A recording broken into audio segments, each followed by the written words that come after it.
കൊല്ലത്തിനൊരു മാറ്റം വരണമെങ്കിൽ ഞാൻ എൻ്റെ ഒരു അനാലിസിസ് വെച്ചുകൊണ്ടൊരു 3-4 തലത്തിൽ മാറ്റങ്ങൾ വരണം. കാരണം ഇതൊരു സിറ്റിയാണ്. ഇത് സിറ്റി എന്ന് പറഞ്ഞാൽ എല്ലാവരുടെയാണ്, ഒരു കോർപ്പറേഷൻ്റെ മാത്രമല്ല. ഈ റോഡ് നെറ്റ്വർക്കും റെയിൽ നെറ്റ്വർക്കും വാട്ടർ നെറ്റ്വർക്കും വാട്ടർ മെട്രോയും കൂടെ കമ്പൈൻ ചെയ്ത് ഇവിടെ ഒരു സിസ്റ്റം ഉണ്ടായിക്കഴിഞ്ഞാൽ എനിക്ക് തോന്നുന്നു കൊച്ചിയെക്കാട്ടിലും വലിയൊരു ട്രാൻസ്പോർട്ടേഷൻ സിസ്റ്റമായിട്ട് കൊല്ലം മാറും.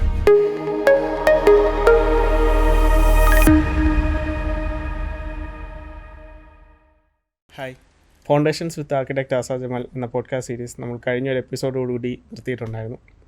അതിൻ്റെ ഭാഗമായി നമ്മൾ പുതിയൊരു പോഡ്കാസ്റ്റ് സീരീസ് സ്റ്റാർട്ട് ചെയ്യുകയാണ്, മേക്ക് കൊല്ലം ഗ്രേറ്റ് അഗെയിൻ. അതിലേക്ക് നമ്മുടെ സ്വന്തം ആർക്കിടെക്ട് ആയിട്ടുള്ള ആസാദ് ജമാൽ സാറിനെ വെൽക്കം ചെയ്യാം. Sir welcome. സാർ, എന്തുകൊണ്ടാണ് മേക്ക് കൊല്ലം ഗ്രേറ്റ് അഗെയിൻ അങ്ങനൊരു ക്യാമ്പയിൻ സ്റ്റാർട്ട് ചെയ്യാൻ കാരണം? എന്തുകൊണ്ടാണ് അങ്ങനൊരു ടോപ്പിക്കിലേക്ക് സാർ എത്തിയത്? അത് കൊല്ലത്തിൻ്റെ ചരിത്രമെടുത്ത് നോക്കുകയാണെങ്കിൽ കൊല്ലം ഒരു കാലഘട്ടത്തിൽ കേരളത്തിലെ തന്നെ ഏറ്റവും വലിയ സിറ്റികളിലൊന്നായിരുന്നു. Okay sir. അവിടുന്ന് സെഞ്ച്വറീസ് കഴിഞ്ഞോടി കൊല്ലം താഴോട്ട് പോയി. ഓക്കെ. അവിടുന്ന് കൊല്ലത്തെ ഒന്ന് ഉയർത്തെഴുന്നേക്കണം. അത് ആ ലെഗസി നോക്കുമ്പോൾ നമുക്കറിയാം കൊല്ലത്തിൻ്റെ ലെഗസി ഒരു റിച്ച് ലെഗസി ഉള്ളൊരു സ്ഥലമായിരുന്നു കൊല്ലം. ഓക്കെ. അപ്പോൾ അവിടെ നിന്ന് തിരിച്ച് പോകാൻ വേണ്ടിയാണ്, അതിനു വേണ്ടിയുള്ള കാര്യങ്ങൾ ചെയ്യാൻ വേണ്ടിയാണ് മേക്ക് കൊല്ലം ഗ്രേറ്റ് അഗെയിൻ എന്ന ഒരു ക്യാമ്പയിൻ നമ്മൾ ആസൂത്രണം ചെയ്തിരിക്കുന്നത്. സാർ, ഒരു കാലത്ത് കേരളത്തിൻ്റെ തലസ്ഥാനമായിരുന്നു കൊല്ലം. പിന്നീട് എങ്ങനെയാണ് സാർ കൊല്ലം വികസനത്തിൽ പിന്നിലേക്ക് പോയത്? കേരളത്തിൻ്റെ തലസ്ഥാനം ഒരു കാലത്തും കൊല്ലമായിട്ടില്ല. വേണാടിൻ്റെ തലസ്ഥാനമായിരുന്നു കൊല്ലം. ഓക്കെ. ദേശിങ്ങനാട് വേണാടിൻ്റെ തലസ്ഥാനമായിരുന്നു കൊല്ലം. അതിൽ ആ തിരുവിതാംകൂർ രാജവംശം രൂപപ്പെട്ടതിന് ശേഷം അത് നേരെ ട്രിവാൻഡ്രം സൈഡിലോട്ട് ഷിഫ്റ്റ് ചെയ്തു. അങ്ങനെയാണ് കൊല്ലത്തുനിന്ന് അത് മാറിപ്പോകുന്നത്. ഈ വേണാട് എന്നുള്ള വേണാട് രാജവംശത്തിൻ്റെ കാലഘട്ടത്തിൽ കൊല്ലം പോർട്ട് വളരെ ഉന്നതിയിൽ നിന്നൊരു ഒരു കാലഘട്ടമായിരുന്നു. അപ്പം ആ ലോകത്തുള്ള സകല വ്യാപാരികളും അറബ്സ്, ചൈനീസ്, പോർച്ചുഗൽ, യൂറോപ്യൻസ് ഇവരൊക്കെ കൊല്ലം പോർട്ടുമായിട്ടായിരുന്നു ബിസിനസ് ചെയ്തുകൊണ്ടിരുന്നത്. അന്ന് കേരളത്തിൻ്റെ തന്നെ ഗേറ്റ് വേ ആയിരുന്നു കൊല്ലം. വേൾഡ് മാർക്കറ്റിലോട്ടുള്ള കേരളത്തിൻ്റെ ഗേറ്റ് വേ അന്ന് കൊല്ലമായിരുന്നു. അവിടെ നിന്നാണ് ഈ പോർട്ടിൻ്റെ ഇമ്പോർട്ടൻസ് ഒക്കെ പോയോടി പോർട്ട് മെയിൻ വേറെ പോർട്ട് കൊച്ചി പോർട്ടും ഇപ്പോൾ വിഴിഞ്ഞം പോർട്ടൊക്കെ വന്നു. പോർട്ടൊക്കെ ഷിഫ്റ്റായി ഇവിടുന്ന്. മെയിൻ പോർട്ട് പ്രൊമിനൻസ് മാറിപ്പോയി. അത് മാറിയോടെയാണ് കൊല്ലം പോർട്ടിൻ്റെ ഇമ്പോർട്ടൻസ് താഴെ പോയി. അങ്ങനെ കൊല്ലം നേരെ ഡൗൺ ആവാൻ തുടങ്ങി. ദെൻ ഇവിടുത്തെ മെയിൻ വ്യവസായമായിരുന്നു കശുവണ്ടി വ്യവസായം താഴെ പോയി. ദെൻ യുവാക്കളുടെ മൈഗ്രേഷൻ, കാര്യം ഇവിടുന്ന് ബാക്കിയുള്ള സിറ്റിയിലോട്ട് യുവാക്കൾ മൈഗ്രേറ്റ് ചെയ്ത്. ദെൻ ഇവിടുത്തെ പൊളിറ്റിക്കൽ ഇഷ്യൂസ് കുറേ ഉണ്ടായിരുന്നു. ദാറ്റ് മീൻസ് പല പദ്ധതികളും കൊല്ലത്ത് ഡൈവേർട്ടായി. അപ്പം അങ്ങനെയുള്ള ഒരുപാട് കാര്യങ്ങൾ കൊണ്ടാണ് കൊല്ലം നേരെ താഴെ പോകാൻ ആ ഒരു സംഭവിച്ചു പോയത്, താഴോട്ട് സംഭവിച്ചു പോയത്. അങ്ങനെയാണെങ്കിൽ കൊല്ലത്തൊരു മാറ്റം വരണമെങ്കിൽ എവിടെ നിന്ന് സ്റ്റാർട്ട് ചെയ്യണമെന്നാണ് സാറിൻ്റെ ഒരു ഒപ്പീനിയൻ? കൊല്ലത്തിനൊരു മാറ്റം വരണമെങ്കിൽ ഞാൻ എൻ്റെ ഒരു അനാലിസിസ് വെച്ചുകൊണ്ടൊരു 3-4 തലത്തിൽ മാറ്റങ്ങൾ വരണം. ഒന്ന്, ഇവിടുത്തെ ഇൻഫ്രാസ്ട്രക്ചർ ഡെവലപ്പ് ചെയ്യണം. മീൻസ് റോഡ് നെറ്റ്വർക്കുകൾ നല്ലപോലെ ഡെവലപ്പ് ചെയ്യണം. ഇപ്പം ഞാൻ മുൻപൊരു ഇൻ്റർവ്യൂവിൽ പറഞ്ഞിട്ടുണ്ടായിരുന്നു, കൊല്ലത്തുള്ള മെയിനായിട്ടുള്ള ഒരു 3-4 റോഡ് വൈഡനിങ് ചെയ്യാതെ കൊല്ലം വികസിക്കാൻ ഭയങ്കര പാടാണ്. ഭയങ്കര കൺജസ്റ്റഡായിട്ടുള്ള റോഡായിക്കൊണ്ടിരിക്കുകയാണ്. വർഷങ്ങളായിട്ട് ഒരേ റോഡ് തന്നെ കണ്ടുകൊണ്ടിരിക്കുകയാണ്. അപ്പം ഡെവലപ്മെൻറ്റ് അതനുസരിച്ച് മുകളിലോട്ട് പോകില്ല. റോഡ് ഇൻഫ്രാസ്ട്രക്ചർ ഡെവലപ്പ് ചെയ്യാതെ പോകില്ല. പിന്നെ അടുത്ത ചാൻസാണ് കൊല്ലം എന്ന് പറഞ്ഞാൽ ബാക്ക് വാട്ടേഴ്സും റിവേഴ്സിൻ്റെ ഒരു സെൻറ്ററാണ്. അപ്പം അഷ്ടമുടി കായൽ കൊല്ലത്തിങ്ങനെ പരന്ന് കിടക്കുകയാണ്. കൊല്ലത്തിന് ബേസ് ചെയ്തൊരു വാട്ടർ മെട്രോ സ്റ്റാർട്ട് ചെയ്യാം. അമേസിങ് പ്രൊജക്റ്റ് ആയിരിക്കും. ഓക്കെ. അപ്പം ഈ ഒരു വാട്ടർ മെട്രോ വരുന്നതോടി ഈ ഇപ്പം കൊല്ലത്തുനിന്ന് കുണ്ട്രയുണ്ട്, ചിറ്റുമലയുണ്ട്, ദെൻ മൺട്രോത്തുരുത്തുണ്ട്, ചവറയുണ്ട്, പരവൂറുണ്ട്. ദെൻ ഇങ്ങനെ ഒരുപാട് ദ്വീപുകളും ഒരുപാട് ദൂരെയുള്ള ഏരിയകളും. ഇപ്പം Kollam techno park is at Kundara. അപ്പോൾ ഇവരെല്ലാം കണക്ട് ചെയ്തുകൊണ്ട് വാട്ടർ മെട്രോ വരുവാണെങ്കിൽ കൊല്ലത്തിൻ്റെ ഒരു ഫേസ് ചേഞ്ചിങ് പ്രൊജക്റ്റ് ആയിരിക്കും അത്. ഓക്കെ, ഒരു ഫേസ് ലിഫ്റ്റിംഗ്. അത് ഒരു വാട്ടർ മെട്രോ വരുമ്പോഴത്തേക്ക് അതിന് വാട്ടർ മെട്രോ സ്റ്റേഷൻസ് വരും. അവിടെ സ്വകാര്യമായ ഒരുപാട് നിക്ഷേപങ്ങൾ വരും. ഓക്കെ, അവിടെ ഇൻവെസ്റ്റ്മെൻറ്റ് പല രീതിയിൽ വരുന്നതോടെ ആ ഏരിയ മൊത്തം ഡെവലപ്പ് ആവും. അപ്പം അത് മാത്രമല്ല, ഒരു കേരളത്തിൽ തന്നെ ഈ വാട്ടർ മെട്രോ എന്ന് പറയുന്ന പ്രൊജക്റ്റ് ഇപ്പോൾ കൊച്ചിയിൽ ഭയങ്കര സക്സസ്ഫുള്ളാണ്. അതെ അതെ അതെ. ഈ ആലപ്പുഴയിലും സക്സസ്ഫുൾ ആയിരിക്കാം. ഓക്കെ, പക്ഷേ മൂന്നാമത് കൊല്ലമാണ്, വേറെ ഒരു സ്ഥലങ്ങളും ഇല്ല. അതെ അതെ. കൊല്ലം കഴിഞ്ഞിട്ടുള്ള സ്ഥലങ്ങൾ വേറെ വരത്തില്ല. ഈ വാട്ടർ മെട്രോ വരുന്നതോടെ ഇവിടുത്തെ ടൂറിസം പൊട്ടൻഷ്യൽ ഭയങ്കരമായിട്ട് ബൂമാവും. ഓക്കെ, കാര്യം കൊല്ലത്തിൻ്റെ ഏറ്റവും വലിയ നഷ്ടം എന്ന് പറഞ്ഞു കഴിഞ്ഞാൽ അഷ്ടമുടി കായലിനെ നമ്മൾ ഇത്രയും നാൾ ചവിട്ടി മെതിച്ചറിഞ്ഞ മൈൻഡ് ചെയ്തില്ല. അതെ അതെ. അഷ്ടമുടി കായൽ എന്ന് പറയുമ്പോഴത്തേക്ക് ഗേറ്റ് വേ ഓഫ് കൊല്ലം എന്നൊക്കെ പറഞ്ഞ് അറിയപ്പെടേണ്ട സാധനമായിരുന്നു. അതെ അതെ. പക്ഷെ അതിന് നമ്മൾ നിഷ്ഠൂരം നമ്മൾ കണ്ണടച്ച് കളഞ്ഞു. ഈ അഷ്ടമുടി കായലിനെ വെച്ചുകൊണ്ടുള്ള ഡെവലപ്മെൻ്റ് ആണ് കൊല്ലത്തെ ഒരു ലെവലിൽ എത്തിക്കത്തുള്ളൂ. ഓക്കെ, ദെൻ കൊല്ലത്തിൻ്റെ പോർട്ട് വികസിപ്പിക്കുക. കൊല്ലം പോർട്ട് എന്ന് പറയുമ്പോൾ ഒരു ലോജിസ്റ്റിക് ഹബ്ബായിട്ട് കൊല്ലത്തിന് മാറ്റാൻ പറ്റും. ഭയങ്കര വലിയ ലെവലിൽ തന്നെ മാറ്റാൻ പറ്റും കൊല്ലം പോർട്ട്. പിന്നെ ഓഫ് കോഴ്സ് കൊല്ലം പോർട്ട് എന്ന് പറഞ്ഞാൽ പണ്ട് മുതലേ പോർട്ടുണ്ട്, ഒരു നാച്ചുറൽ പോർട്ടുണ്ട്. അതിനെ ബേസ് ചെയ്ത് പല പല വ്യവസായങ്ങളെല്ലാം കൂടെ ക്ലബ് ചെയ്ത് ഈ കൊല്ലത്തിന് ഒരു ലോജിസ്റ്റിക് ഹബ്ബാക്കി മാറ്റാം. കൊല്ലത്തിൻ്റെ എക്കണോമി ഭയങ്കരമായിട്ട് ബൂമാവും. ഓക്കെ, പിന്നെ ഈ അഷ്ടമുടിക്കായൽ മാത്രം മതി കൊല്ലത്തിന് എക്കണോമി ബൂമാവാൻ. എങ്ങനെയാണ് സാർ? ടൂറിസത്തിൻ്റെ അനന്ത സാധ്യതകൾ തുറന്നു കിടക്കുന്ന ഒരു ഏരിയയാണ് ഈ അഷ്ടമുടിക്കായൽ. നിങ്ങൾ ബോട്ടിൽ കയറി വെറുതെ ജസ്റ്റ് ചുമ്മാ യാത്ര ചെയ്ത് നോക്കണം.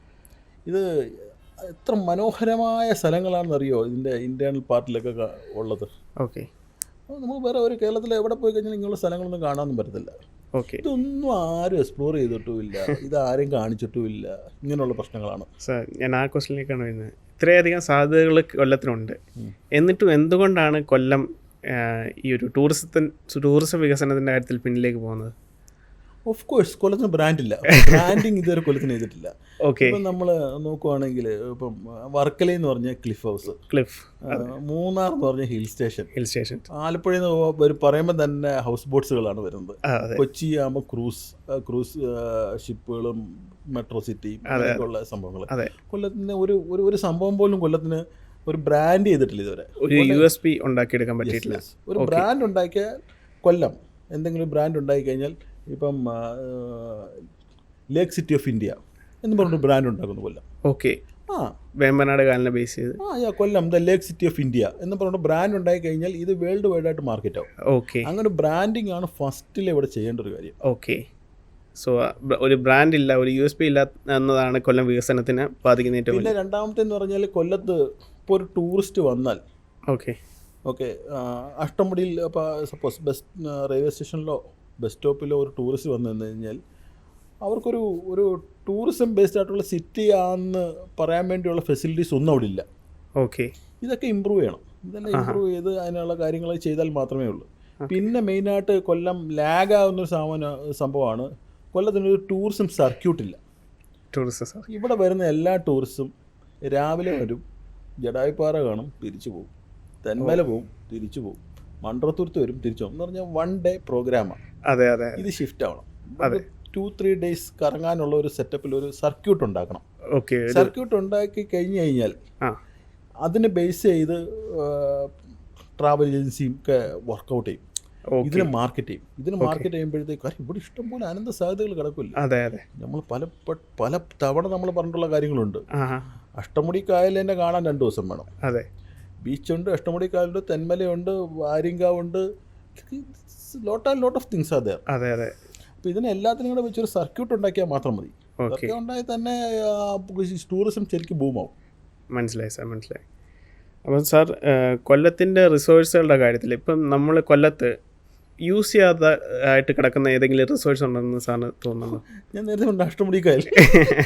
ഓക്കെ, അഷ്ടമുടി കായൽ യൂസ് ചെയ്താൽ മതി. ഓക്കെ, അഷ്ടമുടിയാണ് കൊല്ലത്തിൻ്റെ ഹൃദയം എന്ന് പറഞ്ഞാൽ മൊത്ത കാര്യങ്ങളും അഷ്ടമുടി കായൽ നമുക്ക് കിട്ടും. ഓക്കെ, ഒരു വാട്ടർ എക്കണോമി എന്ന് വേണമെങ്കിൽ പറയാം. ഓക്കെ, വാട്ടർ ബേസ്ഡ് എക്കണോമി നമുക്ക് ഉണ്ടാക്കിയെടുക്കാവുന്നേ ഉള്ളൂ. അത് ടൂറിസത്തിൻ്റെ കാര്യത്തിൽ മാത്രമാണോ അതല്ലെങ്കിൽ ട്രാൻസ്പോർട്ടേഷൻ മീൻസ് ലോജിസ്റ്റിക് ആയാലും ഞാൻ നേരത്തെ വാട്ടർ മെട്രോയുടെ കാര്യം പറഞ്ഞു. അതെ, വാട്ടർ മെട്രോ അത് ട്രാൻസ്പോർട്ടേഷന് വേണ്ടിയുള്ള. അതെ, മെറ്റീരിയൽ ഷിഫ്റ്റിങ്ങിന് വേണ്ടിയുള്ള ലോജിസ്റ്റിക്സ് വേണം ചെയ്യാം. ഓക്കെ. കാര്യം നാഷണൽ വാട്ടർവേ 3 എന്ന് പറയുന്നത് കൊല്ലത്തിൻ്റെ നടുക്കൂടാ പോകുന്നത്. National waterway 3. National waterway. Oh okay. ഈ നമ്മൾ ഈ നാഷണൽ ഹൈവേ എന്നൊക്കെ പറയുന്നത് നാഷണൽ വാട്ടർവേ കൊല്ലത്തോടെ അഷ്ടമുടി കൂടെ പോകുന്ന സംഭവമാണ്. അപ്പോൾ അതുവഴി ഏറ്റവും ചീപ്പസ്റ്റ് മോഡ് ഓഫ് ട്രാൻസ്പോർട്ടാണ് വാട്ടർവേസ് എന്ന് പറയുന്നത്. ഓക്കെ. ഇതുവഴി നമുക്ക് പലയിടത്തോളം ചരക്ക് കയറ്റി വിടാം. പിന്നെ പീസ്ഫുൾ ആയിട്ടുള്ള സ്പീഡ് ബോട്ട് സർവീസ് തുടങ്ങാം, സീപ്ലെയിൻ തുടങ്ങാം, പിന്നെ അഡ്വഞ്ചർ സ്പോർട്സ് തുടങ്ങാം. വെള്ളം കിടക്കല്ലേ, വെള്ളത്തിനകത്ത് ചെയ്യാൻ ഒരുപാട് സാധ്യതകൾ കിടപ്പുണ്ട്.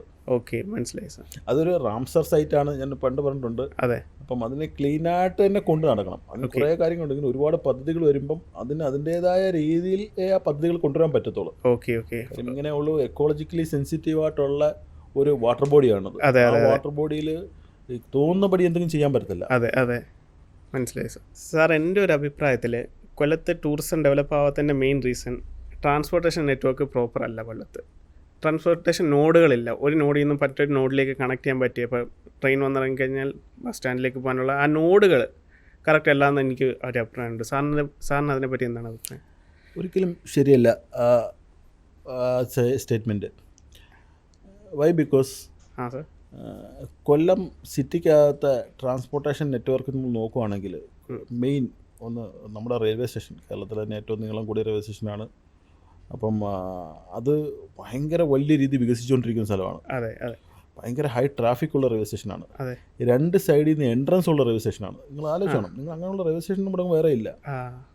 നമുക്ക് NH ട്രിവാൻഡ്രം NH നിന്നും പുനലൂരിലോട്ട് പോകുന്ന NH നിന്നും 2 എൻട്രൻസ് ഉള്ള റെയിൽവേ സ്റ്റേഷനാണ്. തൊട്ടടുത്ത് തന്നെ, അതിൻ്റെ തൊട്ട് ഫ്രണ്ട് ചിന്നക്കടയാണ്. അതെ. അപ്പോൾ ചിന്നക്കട കഴിഞ്ഞാൽ വാക്കബിൾ ഡിസ്റ്റൻസേ ഉള്ളൂ ബസ് സ്റ്റാൻഡ്. ബസ് സ്റ്റാൻഡ് എന്ന് പറയുന്നത് കായലിൻ്റെ സൈഡാണ്. അതെ. അപ്പം അവിടെ തന്നെയാണ് നമ്മുടെ വാട്ടർവേസിനുള്ള ബോട്ട് ജെട്ടീസ് പ്ലാൻ ഉള്ളത്. അതെ. ഓക്കെ. അപ്പോൾ ഇത് 3ഉം ഓൾറെഡി കണക്റ്റഡ് ആണ് കൊല്ലത്ത്. ഓക്കെ. ശരിക്കും ഇത് തമ്മിൽ പ്രത്യേകിച്ച് വലിയ കണക്ഷൻ വേണ്ട. 1-2 ഫീഡർ ബസ്സൊക്കെ ഇട്ടാൽ മാത്രം കണക്റ്റ് ആവുന്ന കാര്യങ്ങളേ ഉള്ളൂ. പിന്നെ അപ്പുറം ഇപ്പുറം നാട്ട് കിടക്കുന്ന കാര്യങ്ങളാണ്. ഈ റോഡ് നെറ്റ്വർക്കും റെയിൽ നെറ്റ്വർക്കും വാട്ടർ നെറ്റ്വർക്കും വാട്ടർ മെട്രോയും കൂടെ കമ്പൈൻ ചെയ്ത് ഇവിടെ ഒരു സിസ്റ്റം ഉണ്ടായി കഴിഞ്ഞാൽ എനിക്ക് തോന്നുന്നു കൊച്ചിയെക്കാട്ടിലും വലിയൊരു ട്രാൻസ്പോർട്ടേഷൻ സിസ്റ്റമായിട്ട് കൊല്ലത്ത് മാറും. ഓക്കെ. ഷുവറായിട്ടുള്ള കാര്യമാണത്. ഓ ഓക്കെ. കൊച്ചിയുടെ ഏറ്റവും വലിയൊരു എന്ന് പറഞ്ഞാൽ ഇതെല്ലാം കണക്ട് ചെയ്തതാണ്. ഇതേ സ്കോപ്പ് തന്നെയാണ് നമുക്കിവിടെ കൊല്ലത്തുള്ളത്. ശരിക്കും ഞാൻ നേരത്തെ പറഞ്ഞിട്ട് വാട്ടർ മെട്രോ എന്ന് പറയുന്ന ഒരു സിസ്റ്റം കൊല്ലത്തോട്ട് വന്നാൽ ക്ലീൻ എനർജി അടിച്ചുകൊണ്ട് സോളാർ പാനൽ വർക്ക് ചെയ്യുന്ന ബോട്ട്സിനകത്ത് വരുമ്പോഴത്തേക്ക് ടോട്ടലി ആ എൻവയോൺമെൻ്റൽ ഒരു ഇമ്പാക്റ്റിന് മാറും. Okay okay. അപ്പം അതുവഴി ഞാൻ നേരത്തെ പറഞ്ഞല്ലോ, ടൂറിസം ഒക്കെ ഭയങ്കരമായിട്ട് ബൂമാവും. ആൾക്കാർക്കൊരു ഭയങ്കര ഇൻട്രസ്റ്റ് ആവും. ആൾക്കാർ തിരിച്ചു വരിഞ്ഞോട്ട്. അപ്പോൾ നമ്മുടെ ലോജിസ്റ്റിക്കും ഇതെല്ലാം കൂടെ ഒന്ന് സെറ്റ് ചെയ്ത് വരുവാണെങ്കിൽ ടൂറിസം ദെൻ IT സെഗ്മെൻറ്റ് നമുക്ക് ഡെവലപ്പ് ചെയ്യാൻ പറ്റും. ഈ ഏരിയയിലുള്ളത് IT സെഗ്മെൻറ്റ് ഇപ്പം കുണ്ടറിലുണ്ട്. ഈ കുണ്ടർ ഇപ്പം ഞാൻ ചോദിക്കുകയാണ്, ഇപ്പം ബസ് സ്റ്റാൻഡിൽ നിൽക്കുന്ന ഒരാൾക്ക് അവിടെ വണ്ടി പാർക്ക് ചെയ്തിട്ട് ബോട്ടിൽ കയറി കുണ്ടറ ടെക്നോ പാർക്കിൽ പോകാം. 5 to 10 മിനിറ്റ്സുള്ള അവിടെ എത്തും. റോഡിൽ കയറേണ്ട കയറണ്ട. അതേപോലെ വാട്ടർ നെറ്റ്വർക്ക് കിടക്കാണ്. ഓക്കെ, മനസ്സിലായി. ചുറ്റുമൂലയിൽ പോകാം. നിങ്ങൾ ആലോചിച്ചോണ്ട് നോക്കിക്കൊണ്ടോ, ഇവിടുന്ന് ഡെയിലി ഒരു വാട്ടർ മെട്രോ മൺട്രോത്തുരുത്തിലോട്ടുണ്ടെങ്കിൽ എത്ര ആൾക്കാർ മൺട്രോത്തുരുത്ത് കാണുമെന്ന് അറിയോ? കൊല്ലം ബസ് സ്റ്റാൻഡ് എടുത്തുനിന്ന് ഒരു വാട്ടർ മെട്രോ മൺട്രോത്തുരുത്തിലോട്ട് പോകുന്നു. ഈ അവിടെ നിൽക്കുന്ന ആൾക്കാരും വരുന്നവരും പോകുന്നവരെല്ലാം ഇത് യൂസ് ചെയ്ത് എന്ന് പറഞ്ഞാൽ അങ്ങനെ മാത്രം തന്നെ മൺട്രോത്തുരുത്ത് ഒരു വലിയ ലെവലെത്തും. ഒരു ഡൊമസ്റ്റിക് ടൂറിസം വെച്ചുകൊണ്ടുണ്ട്. ഓക്കെ. ലോക്കൽ ടൂറിസം എന്ന് പറഞ്ഞിട്ടുണ്ട്. ഓക്കെ. ശരിക്കും ഈ അവിടെ ഒരു സാമ്പ്രാണിക്കൊടി എന്ന് പറയുന്ന ദ്വീപുണ്ട്. അതെ. ആക്ച്വലി പ്രത്യേകിച്ച് എന്തെങ്കിലും ഉണ്ടോ എന്ന് വെച്ചാൽ പ്രത്യേകിച്ച് ഒന്നുമില്ല. പക്ഷെ അതുപോലും അവിടുത്തെ തിരക്ക് കാണണം. മനസ്സിലായി സാർ. അപ്പം എല്ലാ പോയിന്റിലും എല്ലാ ഏരിയയിലും ഇതേപോലെയുള്ള സ്ഥലങ്ങളുണ്ട്. കണ്ടൽക്കാടുകളുടെ അതിമനോഹരമായ കണ്ടൽക്കാടുകളുടെ ഒരു ശേഖരം തന്നെ ഉണ്ട് നമുക്കിവിടെ. ഒരു റിസർവ് ഉണ്ട്. ഒന്ന് പരവൂരിലെ കണ്ടൽക്കാട് വേറെ, മൺട്രോത്തുരുത്തിൽ വേറെ. അത് രണ്ടും എൻ്റെ ഒരു ഡിഫറെൻറ്റ് ബ്യൂട്ടിയാണ്. ഇത് രണ്ടും തൊട്ടപ്പുറം ഇപ്പുറമാണ്. നമ്മൾ കാണുമ്പോൾ ഒരുപാട് ദൂരം ഉണ്ടെന്ന് തോന്നുവാണെങ്കിലും 10-20 മിനിറ്റ് യാത്രയുള്ളൂ ഇതിനകത്തൂടെ പോവുകയാണെങ്കിൽ. സോ ഇതിനെ കണക്ട് ചെയ്യുന്നതിനെ പറ്റി സാറിന് എന്തെങ്കിലും അഭിപ്രായമുണ്ടോ? അതായത് ഈ ഓരോ ടൂറിസം സ്പോട്ടുകളെ പറ്റി കണക്ട് ചെയ്യാൻ എന്തെങ്കിലും നമുക്ക് ഉറപ്പായിട്ടും ടൂറിസം വൈസ് രക്ഷ വേണമെങ്കിൽ ടൂറിസം സർക്യൂട്ട് ഉണ്ടായി പറ്റും. അതെ.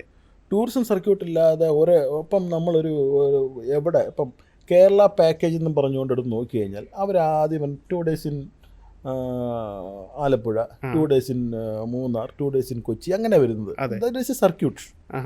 ഇതേപോലൊരു സർക്യൂട്ട് വേണം കൊല്ലത്തിന് പ്രത്യേകമായിട്ട് സർക്യൂട്ട് വേണം. അതിനുവേണ്ടി ഉണ്ട് ഇവിടെ. ഈ സർക്യൂട്ട് ഉണ്ടാക്കിയിട്ട് അതിനെ പൊളിറ്റിക്കലും ആയിട്ടും പ്രൈവറ്റ് ഇൻവെസ്റ്റേഴ്സ് വേണം.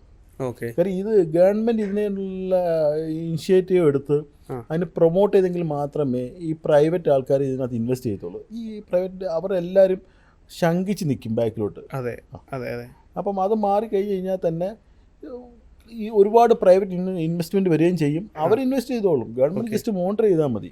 ഗവൺമെന്റിന് യാതൊരു വിധത്തിലുള്ള ഇൻവെസ്റ്റ്മെന്റ് ഗവൺമെന്റ് ആക്ച്വലി പോളിസീസ് ഉണ്ടാക്കുകയേ ചെയ്യാവുള്ളൂ. ഗവൺമെന്റ് ബാക്കി ഒന്നും ചെയ്യാൻ പോരുത്. ഗവൺമെന്റ് എവിടെ ചെയ്തിട്ടുണ്ടോ അവിടെ ഗവൺമെന്റ് പൊളിച്ചിട്ടുണ്ട്. ഓക്കെ സാർ, മനസ്സിലായി. കൊല്ലം ഡെവലപ്മെന്റിന് വേണ്ടി മെയിനായിട്ട് ചെയ്യേണ്ടതെന്ന് പറഞ്ഞാൽ നമ്മുടെ കുറേ റോഡ്സുകൾ വൈഡൻ ചെയ്യുക എന്നുള്ളതാണ്. വൈഡൻ ചെയ്യുന്നത് വെറുതെ വൈഡൻ ചെയ്തിട്ട് കാര്യമില്ല. അത് സ്മാർട്ട് സിറ്റി ലെവൽ വൈഡൻ ചെയ്യണം. സൈക്കിൾ ട്രാക്ക് ഒക്കെ ചെയ്ത് ബസ് സ്റ്റോപ്പൊക്കെ ചെയ്ത് അതേപോലെ കാര്യം നമ്മൾ കാവനാടുന്ന് മേവറം വഴി ചിറ്റിക്കകത്തോടെ വരുവാന്ന് വിചാരിച്ചു. നിങ്ങൾ ചിന്നക്കടയിൽ നിന്ന് കാവനാടോട്ട് ദൂരം കൂടുതലല്ല, ചിന്നക്കടയിൽ നിന്ന് മേവറത്തോട്ട് ഉള്ള ദൂരത്തിനെക്കാട്ടും കൂടുതലത്. പക്ഷേ അത് പെട്ടെന്ന് എത്തും. ചിന്നക്കട ക്രോസ് ചെയ്യാൻ 2 minute മതി. പക്ഷേ നിങ്ങൾ പോളയത്തോട്ട് ക്രോസ് ചെയ്യണമെങ്കിൽ 20 minute എടുക്കും. പള്ളിമുക്ക് ക്രോസ് ചെയ്യണമെങ്കിൽ അരമണിക്കൂറിൽ കൊടുക്കും. അപ്പോൾ എവിടെ ആദ്യമേ സോൾവ് ചെയ്യേണ്ടത്? പള്ളിമുക്കും പോളയത്തോടൊക്കെ സോൾവ് ചെയ്യണം ആദ്യമേ. നമ്മൾ ചിന്നക്കാരുടെ പേരും വെറുതെ പറഞ്ഞുകൊണ്ട് വിളിച്ചുകൊണ്ടിരിക്കേണ്ട കാര്യമില്ല. അതെ സാർ, എന്താണ് ഉദ്ദേശിക്കുന്നത് സോൾവിങ് എന്ന് വെച്ചാൽ? റോഡിന് വീതി അവിടെ ഓൾറെഡി വൈഡനിങ് പ്രപ്പോസലുള്ള സ്ഥലമാണ്. ഒന്നെങ്കിൽ വൈഡൻ ചെയ്യുക, അതല്ലെങ്കിൽ ജംഗ്ഷൻ വൈസ് ആയിട്ട് ഫ്ലൈ ഓവർ ചെയ്യുക, അങ്ങനെയുള്ള കാര്യങ്ങൾ ചെയ്യണം. കാര്യം അത് ബിസിനസ് ഡിസ്ട്രിക്റ്റായി മാറിക്കൊണ്ടിരിക്കുകയാണത്. ഷോപ്പിങ്ങിൻ്റെ ഒരു ഏരിയ ആയിട്ട് ആ പള്ളിമുക്ക് ഏരിയ മാറി. അപ്പം അവിടെ അത്രയും കൺജസ്റ്റ് ആണ്. ചില അത്യാവശ്യത്തിന് പോയാൽ പോലും അപ്പുറത്തെത്താത്ത രീതിയിൽ ട്രാഫിക്കാണ്. അപ്പോൾ നമ്മൾ കാണുമ്പോൾ തന്നെ അറിയാം, ഞാൻ നേരത്തെ പറഞ്ഞിട്ട് തന്നെ പോളയത്തോട് മുതൽ തട്ടാമല എത്താൻ വേണ്ടി ചിലപ്പോൾ നമ്മൾ 1/4 മണിക്കൂർ എടുക്കും. പക്ഷേ നമ്മൾ ഹൈസ്കൂൾ ജംഗ്ഷൻ്റെ അടുത്തുനിന്ന് പോളത്തോ എടുക്കാൻ വേണ്ടി ചിലപ്പോൾ 10 minute എടുക്കത്തുള്ളൂ. അപ്പം ആ ഏരിയ ആണ് പറഞ്ഞത്. അതേപോലുള്ള കൺജസ്റ്റ് ആയിട്ടുള്ള ഏരിയയിൽ ഒന്നാണ് കൊല്ലം. ചിന്നക്കടയും പോർട്ടുമായിട്ടുള്ള കണക്ടിവിറ്റി ഭയങ്കര ഇമ്പോർട്ടൻ്റാണ്. അത് നല്ലപോലെ വൈഡൻ ചെയ്യേണ്ട ഒരു കാര്യമാണ്. ദെൻ ചെമ്മാമുക്ക് അയത്തിൽ stretch one of the most congest റോഡിലൊന്നാണ്. അതിനെ ഡെവലപ്പ് ചെയ്യണം. ദെൻ ഒബിയസ്ലി കാവനാട് മുതൽ ചിന്നക്കട വരെയുള്ള ഏരിയ. അപ്പം ഈ 3-4 റോഡുകൾ ഒന്ന് ഡെവലപ്പ് ചെയ്താൽ തന്നെ കൊല്ലത്തിൻ്റെ കുറേ പ്രശ്നങ്ങളൊക്കെ അങ്ങ് മാറിക്കിട്ടും. സാർ, ഇളമ്പള്ളൂർ ചിന്നക്കട ആ റോഡും കൺജസ്റ്റ് ആണ്. ഇതിൽ കുറച്ചെങ്കിലും കൺജസ്റ്റ് കുറവുള്ള റോഡെന്ന് പറഞ്ഞാൽ കാവനാട് ചിന്നക്കട മാത്രമേ ഉള്ളൂ. ബാക്കിയുള്ള എല്ലാം നല്ല കൺജസ്റ്റ് ആയിട്ട് കിടക്കുകയാണ്. മനസ്സിലായി സാർ. അതിൽ ഏറ്റവും പ്രയോറിറ്റി നമ്പർ 1 പള്ളിമുക്ക് വഴിയുള്ള റോഡ്. പ്രയോറിറ്റി നമ്പർ 2 ചെമ്മാമുക്ക് അയത്തിൽ. പ്രയോറിറ്റി നമ്പർ 3 കൊട്ടാരക്കരയ്ക്ക് പോകുന്ന റോഡ്. അങ്ങനെ പ്രയോറിറ്റൈസ് ചെയ്യണം. കാര്യം അത്രയും ട്രാഫിക് കൂടുന്നതനുസരിച്ച് ഇവിടെ എൻ്റെ നോട്ടത്തിൽ ഞാൻ കണ്ടതോളം കഴിഞ്ഞൊരു 10-25 കൊല്ലമായിട്ട് അവിടെ ഒന്നും നടന്നിട്ടില്ല. ഒരു ഡെവലപ്മെൻ്റ് ഒന്നും അവിടെ ഒരു ഗവൺമെൻറ് ഒന്നും ചെയ്യുന്നില്ല. അവിടെ ഒന്നും ഗവൺമെൻറ് അല്ല, ഓരോ ഗവൺമെൻറ് വരും, കുറേ കാര്യങ്ങൾ ഇങ്ങനെ നീക്കും, കുറേ ഭാഗം കുഴിച്ച് കുറേ പൈപ്പ് ഇടും. ഇത് തന്നെ പൈപ്പിടലാണെന്ന് തോന്നുന്നു ഇവിടെ ഡെവലപ്മെൻറ്റ് എനിക്ക് തോന്നിയിട്ടുള്ളത്. റോഡ് വൈഡനിങ് എന്ന് പറയുന്ന സാധനം തന്നിട്ടില്ല. പൈപ്പിടിയിൽ റോഡ് കുഴിക്കുക, ഇതൊക്കെയാണ് ഗവൺമെൻറ് ഡെവലപ്മെൻറ്റ് എന്ന് പറയുന്നത്. ഒരു കഴിഞ്ഞ 20 കൊല്ലം എടുത്ത് നോക്കിക്കഴിഞ്ഞാൽ ഇവിടെ ആകെ ഒറ്റ ഡെവലപ്മെൻറ്റേ വന്നിട്ടുള്ളൂ, ലിങ്ക് റോഡ്. ഒരു സിറ്റിക്കകത്തുള്ള ഒരു ഇന്ത്യയിൽ തന്നെ അതിൻ്റെ ഒരു മെയിൻ പ്രൊമിനൻ്റ് സിറ്റിക്കകത്തുള്ള ഒരു ഡെവലപ്മെൻറ്റ് കാര്യം പറഞ്ഞാൽ ലിങ്ക് റോഡ് എന്ന് പറയുന്ന അതൊരു വലിയ ഡെവലപ്മെൻ്റ് ആയിരുന്നു. ലിങ്ക് റോഡ് ഫ്രം കപ്പലിൻ്റെ മുക്കിൽ നിന്ന് ബസ് സ്റ്റാൻഡ് വരെയുള്ള ആ ഏരിയ അത് നല്ലപോലെ ഡെവലപ്പ് ചെയ്ത് അത്യാവശ്യം ആ ട്രാഫിക്കൊക്കെ ഒരു നല്ലൊരു വോളിയത്തിൽ അത് കുറയ്ക്കാൻ പറ്റി ഇത് ചെയ്തുകൊണ്ട്. അതല്ലാതെ ഒരു 20 കൊല്ലത്തിനിടയ്ക്ക് ഒരു ഡെവലപ്മെൻറ്റും കൊല്ലം സിറ്റിയിൽ നടന്നതായിട്ട് കാണാനും ഇല്ല. അപ്പോൾ ഞാൻ ആ കാലഘട്ടത്തിലെല്ലാം കൊല്ലത്തുള്ള ആളാണ്, ഞാൻ കണ്ടിട്ടുമില്ല. ഇനിയും വിഷനറി ആയിട്ടുള്ള ആൾക്കാർ വരികയും നല്ലപോലെ അർബൻ പ്ലാനേഴ്സിനെ വെച്ചുകൊണ്ട് ഓരോ പ്ലാനിങ് ചെയ്ത് ഓരോരോ കാര്യങ്ങൾ ചെയ്തെങ്കിൽ മാത്രമേ ഇതിൻ്റെ ഡെവലപ്മെൻറ്റിന് വേണ്ടിയുള്ള ഓരോ കാര്യങ്ങൾ ചെയ്തെങ്കിൽ മാത്രമേ ഇത് കറക്റ്റായിട്ട് പോകത്തുള്ളൂ. അല്ലാതെ ആരെങ്കിലും ഒരാളെ കൊണ്ടൊരു പ്ലാൻ വരപ്പിച്ച് നമ്മുടെ ചിന്നക്കട ഫ്ലൈ ഓവറിൻ്റെ കാര്യം പറഞ്ഞിട്ട് വിട്ടു. അതിന് ഏറ്റവും അവസാനം ഇതിൻ്റെ ഡ്രോയിങ് ചെയ്ത ആരാ, അത് ആരില്ല, അറിയത്തില്ലെന്നായിപ്പോയി. ഓക്കെ, ആ മനസ്സിലായി സാർ. ഇതൊരു സിറ്റിയാണ്, ഇത് സിറ്റി എന്ന് പറഞ്ഞാൽ എല്ലാവരുടെയാണ്. ഇത് ഒരു എന്താ ഒരു കോർപ്പറേഷൻ്റെ മാത്രമല്ല, അതെ, അത് ആ സിറ്റി എന്ന് പറഞ്ഞാൽ ആ ജില്ലയിലുള്ള എല്ലാവരും കൂടെ യൂസ് ചെയ്യുന്ന സാധനമാണ്. അതെ അതെ, ഒരു സിറ്റി അതേപോലെ പ്ലാൻ ചെയ്യേണ്ട സാധനമാണ്. അതെ. ഓക്കെ, ഇവരത് ഈ ഗവൺമെൻറ് അതിനുള്ള ഒരു ഇമ്പോർട്ടൻസും കൊടുക്കുന്നില്ല ഒരു സിറ്റിക്ക്. ഓക്കെ, മനസ്സിലായി. സിറ്റിക്ക് മെയിനായിട്ട് ഒരു 25 കൊല്ലം മുൻകൂട്ടി കണ്ടുള്ള ഒരു മാസ്റ്റർ പ്ലാൻ ഉണ്ടാക്കിയിട്ട് ഒരു സിറ്റിയിൽ ഒരു ഡെവലപ്മെൻറ്റ് ചെയ്യാവുള്ളതാണ്. അതെ അതെ, ഈ മാസ്റ്റർ പ്ലാൻ അനുവാദകമായിട്ട് മാത്രമേ ഓരോരോ കാര്യങ്ങൾ ചെയ്യാവുള്ളൂ. ഓക്കെ, മാസ്റ്റർ പ്ലാനിനകത്ത് പറഞ്ഞ കാര്യങ്ങൾ ചെയ്യണം. അതെ, അതായത് മാസ്റ്റർ പ്ലാൻ ഒരു സൈഡിൽ കിടക്കും. അവരില്ല ഇവിടുത്തെ പല സ്കൂളുകളിലും ടോയ്ലറ്റ് ബ്ലോക്ക് കാണും. ഇപ്പോൾ ഗവൺമെൻറ് സ്കൂളിൽ ഒരു MLA വന്ന് ഫ്രണ്ടിൽ 2 ടോയ്ലറ്റ് പണി ഫണ്ട് കൊണ്ട്, അടുത്ത ഒരു MP വന്നിട്ട് അപ്പുറത്ത് ഒരു 4 ടോയ്ലറ്റ് പണി എന്ന് പറഞ്ഞാൽ ഒരു 5-10 ടോയ്ലറ്റ് ബ്ലോക്ക് കാണും. ഇത് പലതും യൂസ് ചെയ്യാൻ പറ്റത്തില്ല. ഇതെന്താ കാര്യം എന്ന് പറഞ്ഞാൽ ഇതിന് മാസ്റ്റർ പ്ലാൻ ഇല്ല. ഈച്ച് ആൻഡ് ഏത് പദ്ധതി ആയാലും അതിൻ്റെ ഒരു മാസ്റ്റർ പ്ലാൻ വേണം. മാസ്റ്റർ പ്ലാൻ ഇല്ലാതെ ചെയ്യുന്ന എല്ലാ പദ്ധതിയും ഫ്ലോപ്പ് ആവാറുണ്ട്. അതെ അതെ.